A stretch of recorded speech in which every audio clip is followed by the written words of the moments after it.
7 രാജ്യങ്ങളിൽ നിന്ന് ഏറ്റവും ഉയർന്ന സിവിലിയൻ ബഹുമതികൾ ലഭിച്ച ഭാരതത്തിന്റെ പ്രധാനമന്ത്രി നരേന്ദ്രമോദിയെ സകല ലോക നേതാക്കളും ആദരിക്കുമ്പോൾ ഭാരതീയരായ ചിലർ മറന്നുപോകുന്ന ഒന്നുണ്ട്.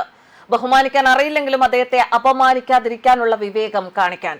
പ്രധാനമന്ത്രി നരേന്ദ്രമോദിക്കെതിരെ അധിക്ഷേപകരമായ ഭാഷ ഉപയോഗിക്കുന്നതിനെതിരെ ഓൾ ഇന്ത്യ ഇമാം ഓർഗനൈസേഷൻ തലവൻ ഇമാം ഉമർ അഹമ്മദ് ഇല്യാസി വിയോജിപ്പ് പ്രകടിപ്പിക്കാൻ ജനങ്ങൾക്ക് സ്വാതന്ത്ര്യമുണ്ട് എങ്കിലും പ്രതിഷേധങ്ങൾ എപ്പോഴും മാന്യതയുടെ പരിധിക്കുള്ളിലാകണം എന്നും പൊതുസ്വത്തിന് കേടുപാടുകൾ വരുത്തുകയോ അധിക്ഷേപകരമായ ഭാഷ ഉപയോഗിക്കുകയോ ചെയ്യരുത് എന്നും അദ്ദേഹത്തിന്റെ വാക്കുകൾ. ജന്തർ മന്ദിറിൽ അടുത്തിടെ നടന്ന പാറ്റ പ്രതിഷേധത്തിനിടെ നരേന്ദ്രമോദിക്കെതിരെ അപമാനകരമായ വാക്കുകൾ ഉപയോഗിച്ചതായി ധാരാളം റിപ്പോർട്ടുകൾ പുറത്തു വന്നിരുന്നു. അതിനെതിരെയാണ് ഉമർ അഹമ്മദ് ഇല്യാസ് ഇപ്പോൾ രംഗത്ത് വന്നിരിക്കുന്നത്. അദ്ദേഹത്തിന്റെ വാക്കുകൾ എങ്ങനെ? എനിക്കും ഒരു ഉത്തരവാദിത്തമുണ്ട്. ഒരു ഇമാം എന്ന നിലയിൽ എന്റെ കടമ നിറവേറ്റാൻ ഞാൻ ആഗ്രഹിക്കുന്നു. കഴിഞ്ഞ ഒരു മാസമായി ജൂലൈ 20 ആരംഭിച്ച പ്രതിഷേധങ്ങൾക്ക് മുഴുവൻ രാജ്യവും ലോകവും സാക്ഷ്യം വഹിച്ചു. എല്ലാവർക്കും പ്രതിഷേധിക്കാം, അതിൽ തെറ്റൊന്നുമില്ല. പക്ഷേ എപ്പോഴും അത് മാന്യതയുടെ പരിധിക്കുള്ളിൽ ചെയ്യണം. പ്രതിഷേധത്തിനിടെ പൊതുസ്വത്തുക്കൾ തകർത്തു, സർക്കാർ ബസ്സുകളും വാഹനങ്ങളും കത്തിച്ചു, റോഡുകൾ തടഞ്ഞു, തീയിട്ടു. സർക്കാർ സ്വത്ത് നമുക്ക് എല്ലാവർക്കും അവകാശപ്പെട്ടതാണ്. അതിനാൽ അത്തരം പ്രവർത്തനങ്ങൾ ആത്യന്തികമായി പൊതുജനങ്ങൾക്ക് ദോഷം ചെയ്യും. വിയോജിപ്പ് ജനാധിപത്യത്തിന്റെ സ്വാഭാവിക ഭാഗമാണ്. വിയോജിപ്പ് പ്രകടിപ്പിക്കുന്നതിനും അധിക്ഷേപകരമായ ഭാഷ ഉപയോഗിക്കുന്നതിനും ഇടയിൽ വ്യക്തമായ വ്യത്യാസമുണ്ട്.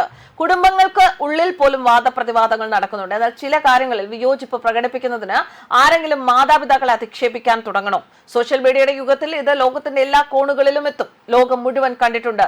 ചില കുട്ടികൾ രാജ്യത്തിന്റെ പ്രധാനമന്ത്രിയെ അധിക്ഷേപിക്കുകയും അദ്ദേഹത്തിന്റെ മരിച്ചുപോയ അമ്മയെ അപമാനിക്കുന്ന വാക്കുകൾ ഉപയോഗിക്കുകയും ചെയ്ത രീതി ദാരുണമായിരുന്നു. ഇതാണോ നമ്മുടെ സംസ്കാരവും മൂല്യങ്ങളും നമ്മെ പഠിപ്പിക്കുന്നത്? പ്രതിഷേധത്തിനിടെ നടത്തിയ അധിക്ഷേപകരമായ പരാമർശങ്ങൾ പ്രധാനമന്ത്രിയുടെ മാത്രമല്ല മുഴുവൻ രാജ്യത്തിന്റെ പ്രതിച്ഛായയെ കളങ്കപ്പെടുത്തി. പ്രധാനമന്ത്രി നരേന്ദ്രമോദിക്കെതിരെ ഉപയോഗിച്ച വാക്കുകൾ ലോകം മുഴുവൻ കണ്ടു. ഇത് പ്രധാനമന്ത്രിയല്ല, ഇന്ത്യയാണ് ബാധിച്ചത്. ഇത് രാജ്യത്തിന് അപമാനമായിരുന്നു. രാജ്യത്തിന്റെ വിവിധ ഭാഗങ്ങളിലേക്കുള്ള എന്റെ യാത്രകളിൽ ഇന്ത്യയിൽ സംഭവിച്ച മാറ്റങ്ങളും പ്രധാനമന്ത്രി മോദിയുടെ നേതൃത്വത്തിൽ രാജ്യത്തിന് അന്താരാഷ്ട്ര തലത്തിൽ ലഭിച്ച ബഹുമാനവും ഞാൻ കണ്ടിട്ടുണ്ട്. ഈ ബഹുമതി മോദിക്ക് മാത്രമുള്ളതാണെന്ന് ഞാൻ പറയുന്നില്ല. ഇത് ഇന്ത്യക്കുള്ള ബഹുമതിയാണ്. മോദി നമ്മുടെ രാജ്യത്തിന്റെ തിരഞ്ഞെടുക്കപ്പെട്ട പ്രധാനമന്ത്രിയാണ്. 37 രാജ്യങ്ങളിൽ നിന്ന് ഏറ്റവും ഉയർന്ന സിവിലിയൻ ബഹുമതികൾ അദ്ദേഹത്തിന് ലഭിച്ചത് ചെറിയ നേട്ടമല്ല. ഇന്ത്യയുടെ ചരിത്രത്തിലെ ഒരു പ്രധാനമന്ത്രിക്കും ഇത്തരമൊരു അംഗീകാരം ലഭിച്ചിട്ടില്ല. നിങ്ങൾ അദ്ദേഹത്തെ അപമാനിക്കുക, അദ്ദേഹത്തിനെതിരെ മോശം ഭാഷ ഉപയോഗിക്കുകയും ചെയ്യുമ്പോൾ നമ്മുടെ മൂല്യങ്ങൾ നമ്മെ പഠിപ്പിക്കുന്നത് ഇതാണോ നമ്മുടെ സംസ്കാരം? നിങ്ങൾ എന്ത് സന്ദേശമാണ് നൽകാൻ ശ്രമിക്കുന്നത്? രാജ്യത്തിന്റെ പ്രധാനമന്ത്രിയെ അപമാനിക്കാൻ ആളുകൾ മോശം ഭാഷ ഉപയോഗിച്ച രീതി ഇന്ത്യയെ അപമാനിച്ചതിനാൽ ഞാൻ വളരെ സങ്കടത്തോടെയാണ് ഈ വീഡിയോ നിർമ്മിക്കുന്നത് എന്ന് ഇല്യാസിയുടെ വാക്കുകൾ.